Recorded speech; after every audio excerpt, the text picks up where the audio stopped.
Generally, the concerns relate to his health condition.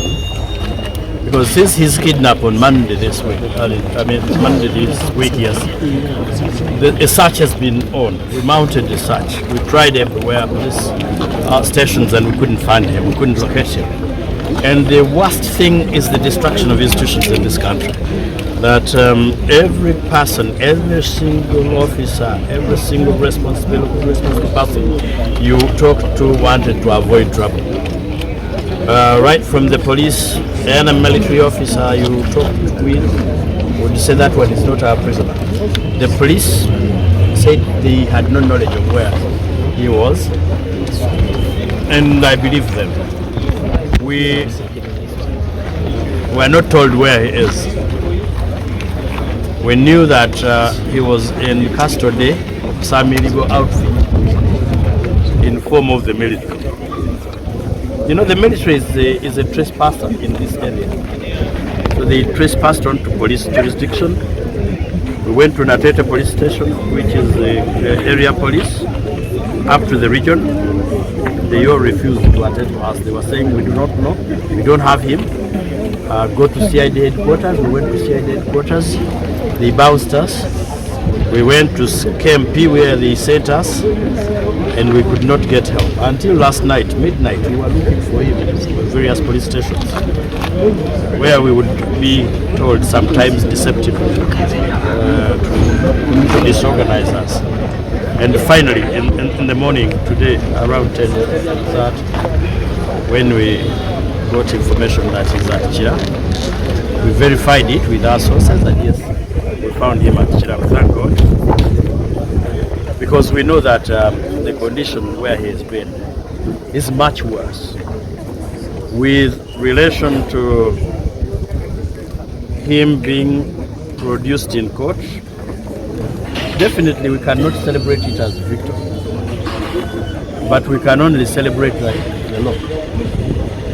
At the end of the day, the law may be slow, but the law will prevail over impunity. Impunity, indiscipline, indecency, and all manner of vices have their limits. At the end of the day, the law catches up with all those vices. Now, the medical condition has been worsened by his illegal incarceration. The torture, including physical torture, the apprehension arising out of the torture and uncertainty, being made to sleep on the ground, on a bare ground. Then he was also forced to do physical exercises, even with his frail body. As you see him, as you've known lately, the life he has been living, they forced him to do drills, which have been exhausting, and that caused him to collapse. There are so many things that have been done to him that he has narrated to us, some of which I would rather not mention because of the private nature. And maybe, God willing, one day he will tell the world.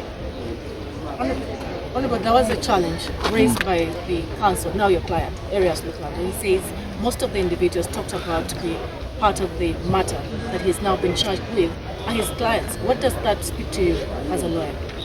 What it means is the urgency to release him so as to attend to that case. Because the beauty is that it's a separate file. The beauty is that those who are persecuting him know the reason they are persecuting him, and they have given us the reason they are persecuting him. I have sincere hope that he will be out to proceed with the defense of his clients. Because those clients gave us instructions. We cannot abandon them along the way, even in the face of adversity and threats unto our lives as professionals. But we also want to thank those people that have stood with us. It has been trying, we've been tribulating, but there are people who stood with us, even while others chickened and feared to associate because of the brutal nature of the accuser. many, Uganda Law Society, a society to which we proudly belong, the Radical Nuba leadership, the East African Law Society, the Pan-African Lawyers Union, the Commonwealth Lawyers Association, and the International Bar Association, and all professional bodies, the Muslim Lawyers Association. I think I also saw their voice. It came out. And the various individuals and institutions that came out to boldly say no. Ladies and gentlemen, today it's me, tomorrow it's you. I mean, you've seen that there is a list, that now it is Lukwago, next it is his lawyer, and the colleague, Honorable Martha Karua. At least for her, she's lucky, she's beyond the borders. Then the next is Semuju. Next, I think, is Barrio Musi, because the man said he wants to jump on Barrio Musi's belly as a bouncing castle. Maybe also thank you to his wife, sister, Charlotte. She's a wife. She's his wife. Okay. We want to thank her because he said she directed him to release. But we want to ask Charlotte, where have you been with all these happenings? Mama Jean, where have you been with all these things happening? And the Genome 7, my brother, where have you been when your son is doing all these embarrassing things to you? Police, where are you? I was surprised that even when they dropped somebody, a torture victim today at Chira, the police did not arrest those bandits. I was surprised. That notwithstanding, this is step one. Oh, thank you, team of lawyers with whom we worked on the habeas corpus. Maybe you need to know that we filed the habeas corpus this morning. And probably it woke them up. And in the habeas corpus, we still named the Mohos Kanyagaba. We did not cowardize. First, we want to respect institutions in this country. But nobody is going to respect an institution headed by somebody who does not respect the law. Now, you saw that it extended into the police. You saw how they were brutalizing me, stopping me from entering court. I went to pick documents from my colleagues, the lawyers that have been blocked, Beka Seka Njako, Kabuye and Muizi. Then they refused me to come back. I said, people, my client has been taken to court. They said, no, you're not going. I had to force my way. Why? Is that necessary? But I mean, because it is the way to go if you want to get a promotion. So thank you, everybody. Thank you, people who turned up. We want to thank Narongo for remaining steadfast.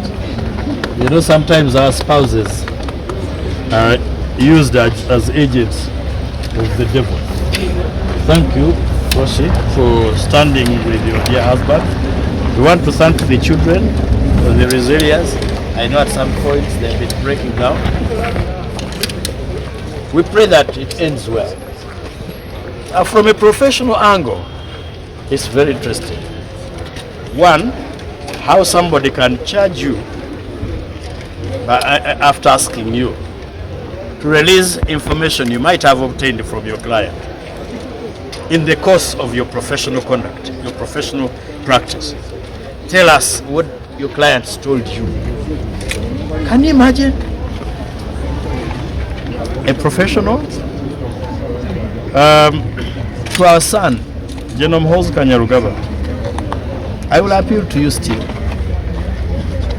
Look at your peers, the people you went to school with, the people you went with to those military academies. On our money, look at how they conduct themselves. Get me one, not two, who behaves like you, who threatens others to break limb and destroy life, who dignifies himself in dignifying others. Just one, not two. You studied. We paid for you to study in South Africa, paid for you to study in Egypt, paid for you to study in Sandhurst, paid for you to study in Kansas. You know, the instruction you received from there is to command and protect us, not to command and hurt us. I take particular note of your threat unto my life and person. Of course, I am not so hard-hearted or stone-hearted to say I do not worry or care. I care. I fear you even, but I fear the law more than anything. There are certain things that should not be done by a leader of an institution created by the Constitution. You enjoy that high office because it was created by the law. The only way you can sit lawfully in that office is by respecting the law that placed you there, plus the responsibilities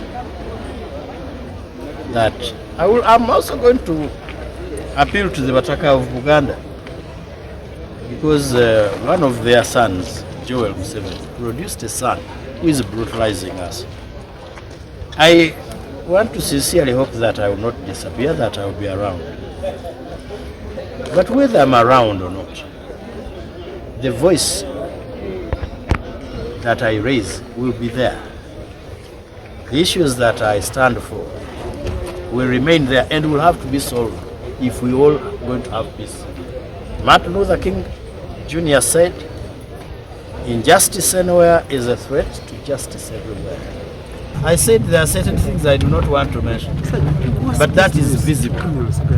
They shaved off his hair forcefully with an unsanitized machine. I also want to tell you that he was forced to eat posho and beans. First of all, I suspect it had a lot of salt. I don't know if it had other components. But we have said consistently that his meals are prescribed medically. What you're supposed to eat, when and how.